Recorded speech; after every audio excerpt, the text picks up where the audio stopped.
I believe we need to talk about Freaky Nikky. Who is she? A spirit? A demon? A goddess with a disembodied essence? This inquiry will take chapters. Let's start.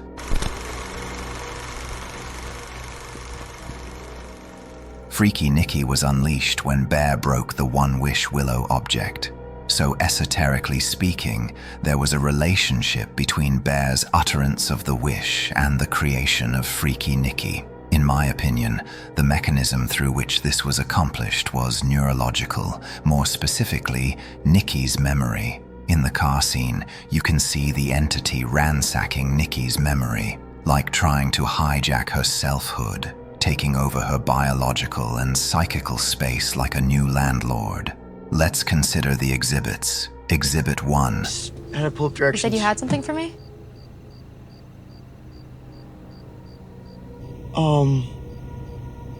Yeah.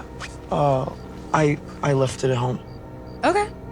Here, the entity pulls up this event from Nikki's memory bank. Afterwards, you can see Nikki staring at Bear for a few seconds. This is Freaky Nikky running through Nikki's memories to spark a conversation. Exhibit 2. Okay, good night. Maybe you want to come inside? I mean, I did just lose my cat, Bear. You lost your cat? Oh, wait. This the gaff. This is the neurological warfare between Nikki and Freaky Nikky. Exhibit 3. I mean, you lost your cat. I'm so sorry. I'm so sorry for your loss. Do you want to come inside, or?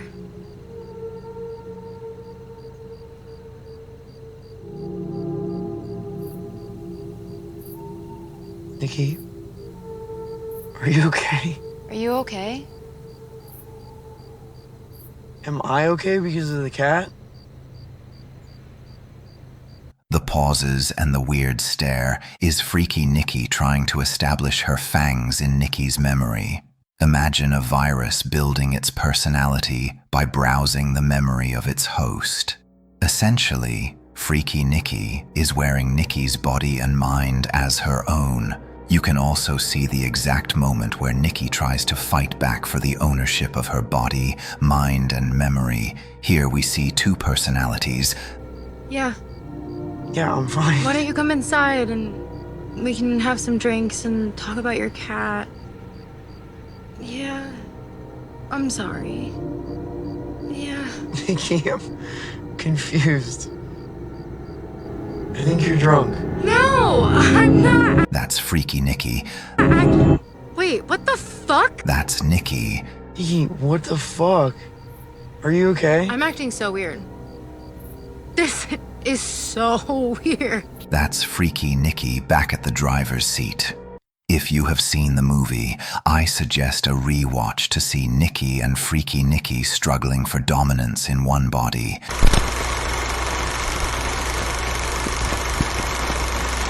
This may sound obvious, but I assure you it is not. You may think Freaky Nikky's true intention is compatible with her origins, that is, to love Bear or to make Nikki love Bear, but it is not. The intentions of Freaky Nikky are twofold. 1. To afflict Nikki in her body. 2. To punish Bear for the wish made. One might think that Freaky Nikky is insane, or that all her weird actions are weird behaviors of a demon. But what if I tell you that all her weird and terrifying actions are intentional and not insane at all?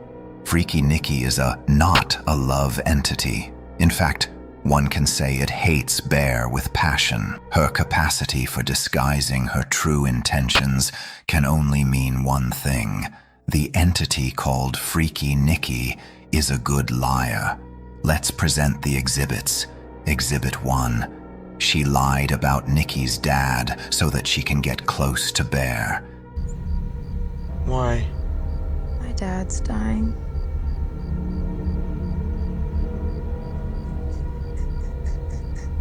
Nikki, no. I'm so sorry. I just took one step inside my house and I couldn't. Exhibit 2. She intentionally placed the cat's corpse in the kitchen. She knows it's weird and did it to mess with Bear. Exhibit 3. When she said, "I know you like me, Bear." That was a lie. Nikki never liked Bear. So this was Freaky Nikky taunting Bear. Exhibit 4. The entire montage of love and romance and kisses were all lies. Think about it. Do you think this version of Freaky Nikky is different from this? They are the same. The purpose is to warm herself into Bear's heart before destroying him. Exhibit 5. The dining scene was her reaction to being caught in a lie. No. No, no, no. What? No, no, no, no, no, no, no, don't do that! I thought we were having a nice day! We are. Sit Why down. does it matter? I thought we were having a nice We are. date! We are. I thought we were having a nice date is the utterance of an entity who has been stringing Bear all along and won't tolerate truth to get in the way. It was after this scene that she accelerated her punishment program. Exhibit 6, the bedroom scene. Ask yourself what she was trying to achieve with this. Again, it is all an act. The insecure girlfriend? I feel like you don't love me as much as I do. An act. The scream? Why don't you love me? Torture. The hiding behind a vase and the sudden switch? An act. Exhibit 7. This is the most important scene because her two motives, torturing Nikki and Bear, were expressed here. Like someone with tripolar disorder, she apologized for her actions the previous night while handing Bear a breakfast with a dead animal and taping the door shut. Also, catch this smile. It is also fake. It is the smile of a psychopathic entity who revels in falsehood. She is doing all she can to terrify, frustrate, and push Bear to the limit. She is not an entity of love, but a being suffering. It is also in this scene where she forced Nikki to stand on her 2 feet for more than 12 hours waiting for Bear. In fact, all her action from the start tortures Nikki one way or another, imprisoning her in her own body. But why do I hold this opinion? Why do I believe that Freaky Nikky's main goal is to torture Nikki and terrify the living hell out of Bear's life? This scene. I'm so sorry you had to see that, baby. But it is kind of your fault. You hear that? This is all your fault. Sarah's your fault. You wanted this, you wished for this. She is basically saying, you created this hell for yourself. I am just here for the ride. That means, from the romantic beginning to the dying end, she was fully aware of what she was doing. Everything was an act.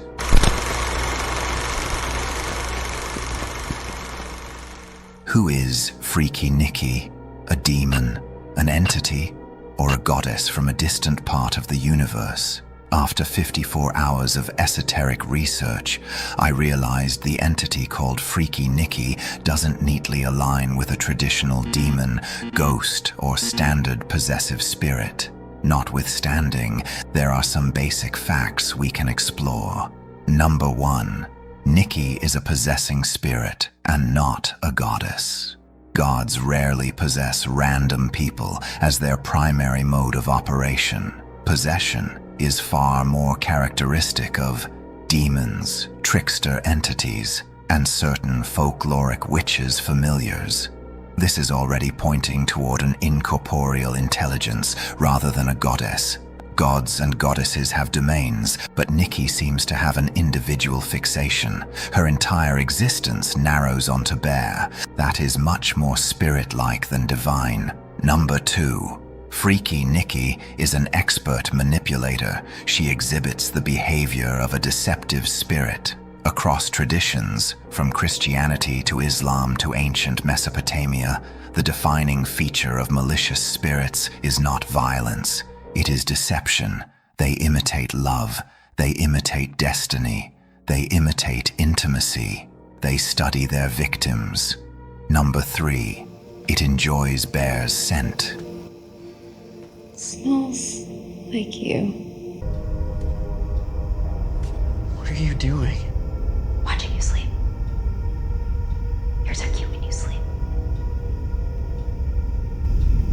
Wearing my sweater, huh? Smells like you.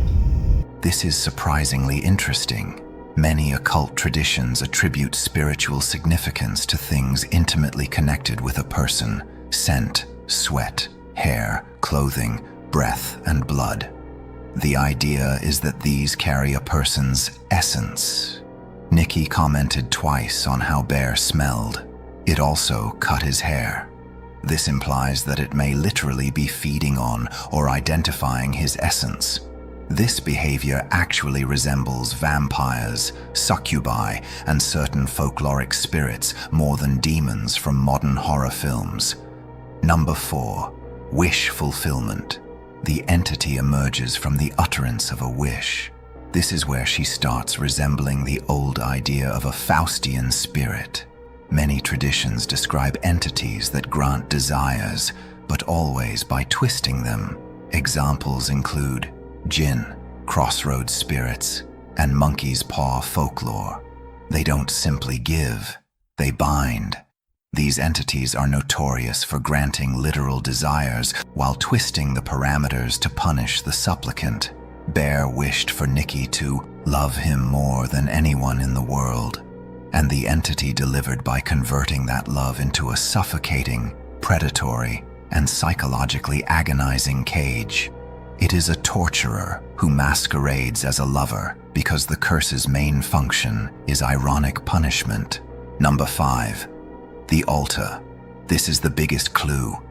Looking closely, I notice candles, photographs, dried flowers, feathers, bottles, cups, containers, what appears to be melted wax built into a mound. It doesn't look like it's meant to worship a higher being. It looks more like it was built to anchor or focus the entity's connection to Bear. In occult fiction, photographs, candles, personal items, and repeated symbolic elements often function as links in sympathetic magic, ways of strengthening influence over a specific person rather than honoring a deity. That supports the interpretation of Nikki as an attached, manipulative entity. If I had to classify it, I'd call it an obsession shrine. So, what category is she?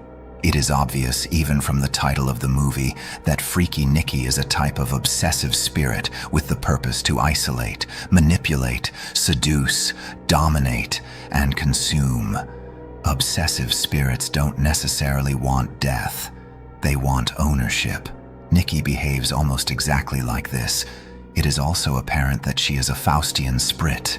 These are spirits associated with bargains, granting desires, deception, and knowledge of human weaknesses. She is also similar to a Jinn in that she is deceptive, exercises influences over human, and possesses extraordinary strength. But Jinn are a broad class of beings with free will in Islamic tradition, not inherently evil, and Nikki lacks many distinctive Jinn traits. But I think all of these are superficial and problematic. You see, the entity called Freaky Nikky seems strangely personal. Everything revolves around Bear's psychology. It isn't trying to conquer the world. It isn't collecting souls. It isn't serving Satan. It doesn't even seem interested in Nikki as a person. Its entire existence becomes a distorted reflection of Bear's desire. That suggests the supernatural force called Freaky Nikky is defined by the wish itself. This is why I believe that we can't define Freaky Nikky without Bear. I believe that the Willow didn't summon a random demon, but instead, it takes Bear's inner psychic force and objectifies it. In Jungian language, it resembles the externalization of a psychic complex. In occult terms, it's close to an egregore or thought form, with one important difference. Traditionally, an egregore is generated by the sustained attention or belief of a group, or sometimes an individual in broader modern occult usage. But here, the willow itself provides the supernatural power that animates the obsession into an autonomous being. The obsession supplies the pattern, the wish supplies the life. In summary, Freaky Nikky is closest to a tulpa, a thought form, an archetypal manifestation of a cursed contract triggered exclusively by the breaking of the one-wish willow designed to punish Bear's hubris by giving him exactly what he selfishly asked for, right down to the nightmare consequence. Bear's wish provides the psychological template. The willow supplies supernatural power. An ancient trickster force gives the template independent existence. Freaky Nikky becomes the living embodiment of the wish's hidden consequence. In other words, she's neither wholly created by Bear nor merely a random possessing spirit. She's a personalized supernatural consequence. Pussy!